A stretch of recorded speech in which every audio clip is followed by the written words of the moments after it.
Ketika mendengar nama Genghis Khan, apa yang pertama kali muncul dalam pikiran kalian?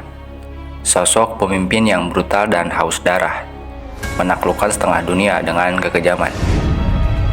Ya, itu yang sering kita dengar. Tapi, apa ia sekejam itu? Atau ada cerita lain di balik kebrutalannya? Genghis Khan, atau yang awalnya dikenal sebagai Temujin, adalah seorang pemimpin yang lebih dari sekedar penakluk yang kejam.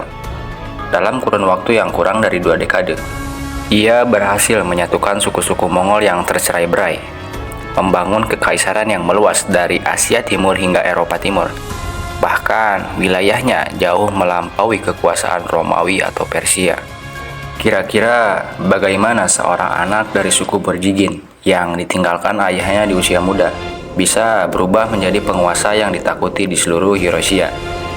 Apa yang sebenarnya terjadi di Mongolia pada saat itu?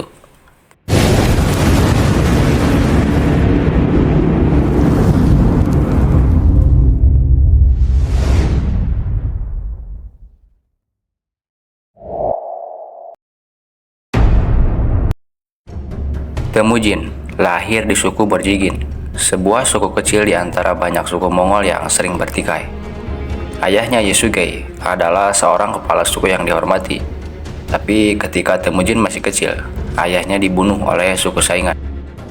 Pembunuhan ini bukan hanya menghancurkan keluarga Temujin secara emosional, tapi juga menempatkan mereka dalam situasi yang sangat sulit. Keluarga Temujin ditinggalkan oleh suku mereka sendiri dan terpaksa bertahan hidup dalam kemiskinan di tengah kerasnya kehidupan stepa Mongolia. Pada saat itu, Temujin belajar satu hal yang sangat penting, bahwa dunia tidak memberikan belas kasihan kepada yang lemah. Pengalaman-pengalaman di masa kecilnya membentuk dirinya menjadi pribadi yang kuat, penuh tekad dan ambisius. Satu demi satu ia mulai mengumpulkan kekuatan, mulai dari keluarga dan suku kecil di sekitarnya hingga membangun kekuatan militer yang besar. Namun, jalannya menuju kekuasaan tidaklah mudah. Ia harus menghadapi pengkhianatan, penindasan, dan ketidakpastian dalam setiap langkah yang diambilnya. Salah satu langkah penting dalam perjalanan hidupnya adalah pernikahannya dengan Borte, seorang wanita dari suku Kereit. Pernikahan ini bukan hanya pernikahan cinta, tapi merupakan bagian dari strategi politik untuk memperkuat aliansi. Ada satu waktu ketika Borte diculik oleh suku Merkit. Alih-alih menyerah pada nasib, Temujin justru menggunakan semua sumber daya yang ia miliki untuk menyelamatkan Borte. Dengan bantuan suku-suku sekutu, Temujin berhasil mengalahkan suku Merkit dan menyelamatkan istrinya. Peristiwa ini bukan hanya menunjukkan ketegasan Temujin, tetapi juga menggambarkan loyalitas dan kepercayaan yang ia berikan kepada sekutunya. Saat itu Mongolia adalah tanah yang penuh dengan suku-suku nomaden yang terus-menerus berperang satu sama lain. Setiap suku memiliki kepemimpinannya sendiri, dan masing-masing kepala suku memegang kekuasaan penuh atas rakyatnya. Namun Temujin memiliki pandangan yang berbeda. Ia percaya bahwa untuk mencapai kejayaan, suku-suku ini harus disatukan di bawah satu kepemimpinan yang kuat. Kepemimpinan yang dapat memberikan stabilitas dan ketertiban di antara bangsa Mongol yang beragam. Namun tentu saja penyatuan suku-suku Mongol ini bukanlah tugas yang mudah. Selain pertarungan fisik, Temujin juga harus menghadapi tantangan budaya. Setiap suku memiliki tradisi dan kebiasaan yang berbeda. Jadi, untuk menciptakan persatuan, Temujin menciptakan sistem meritokrasi yang revolusioner di antara suku-suku yang selama ini memegang teguh struktur kepemimpinan berdasarkan keturunan. Sistem ini memberikan kekuasaan dan posisi penting kepada mereka yang layak, bukan kepada mereka yang lahir dari garis keturunan tertentu. Selain itu, Temujin juga menciptakan yasa, sebuah hukum universal yang berlaku untuk semua orang di bawah kekuasaannya tanpa memandang status sosial.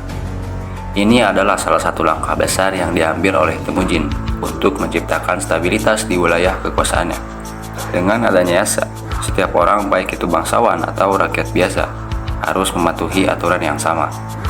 Hukum ini menegaskan disiplin, keadilan, dan persatuan di antara suku-suku Mongol yang sebelumnya hidup tanpa aturan yang jelas.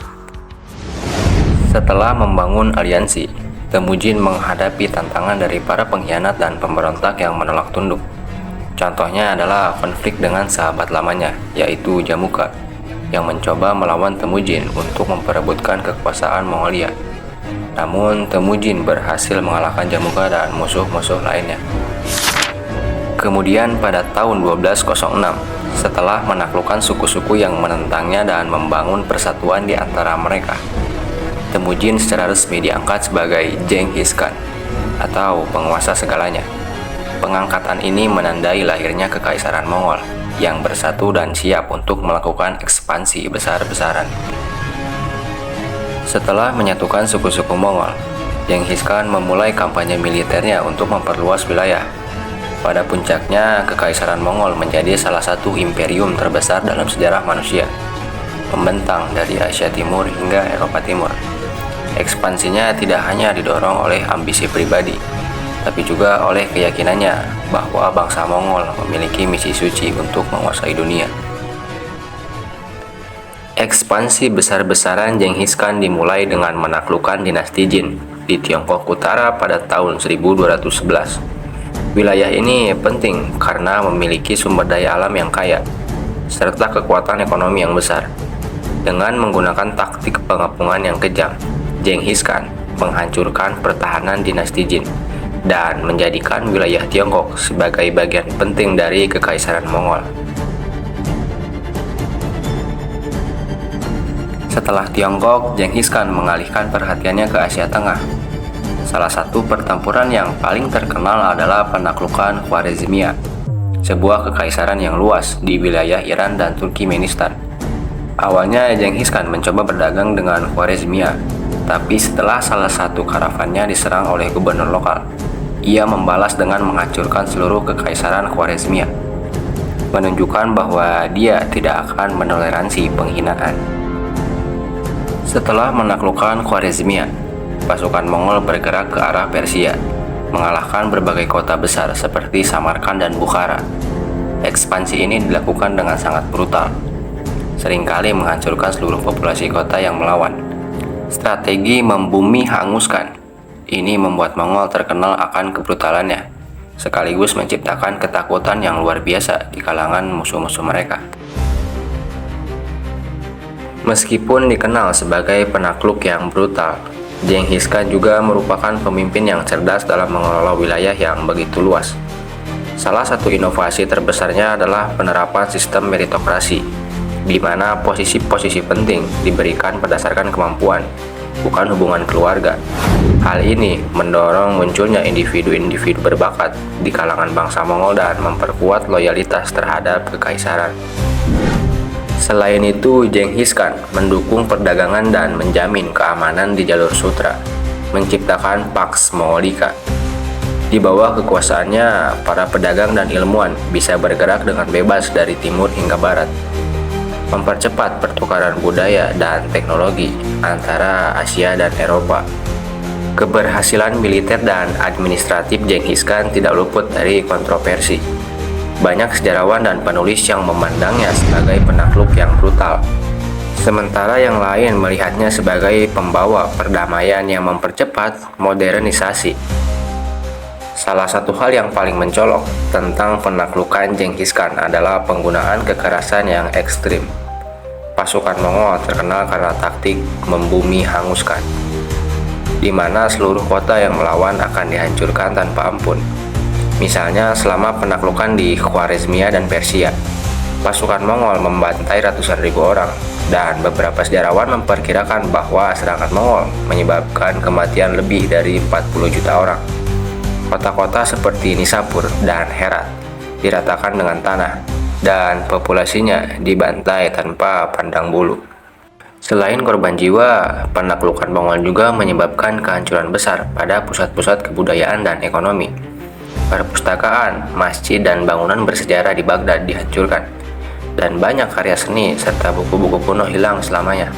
Hal ini membuat banyak sejarawan menganggap bahwa Mongol sebagai penghalang bagi perkembangan peradaban, khususnya di Timur Tengah. Di sisi lain, beberapa sejarawan modern berpendapat bahwa meski menggunakan kekerasan ekstrim, Genghis Khan membawa stabilitas yang belum pernah terjadi sebelumnya ke wilayah-wilayah yang ditaklukkannya, seperti Pax Mongolica, yang menciptakan jaringan perdagangan yang luas dan aman di sepanjang jalur sutra. Ini memungkinkan pertukaran pengetahuan yang cepat, mempercepat penyebaran teknologi, dan membuka jalan bagi Renaissance Eropa. Selain itu, kebijakan toleransi beragama dan reformasi hukum yang diterapkan Genghis Khan juga dipandang sebagai langkah progresif untuk zamannya. Di Mongolia modern, Genghis Khan dihormati sebagai pahlawan nasional, lambang persatuan dan kebanggaan. Namun di negara-negara yang menderita akibat serangannya, seperti Iran, Rusia, dan Irak, ia dipandang sebagai penjahat perang yang menimbulkan penderitaan yang luar biasa. Jadi, gimana menurut kalian? Apakah Genghis Khan layak disebut sebagai pemimpin yang visioner? Atau hanya sekedar penakluk yang kejam?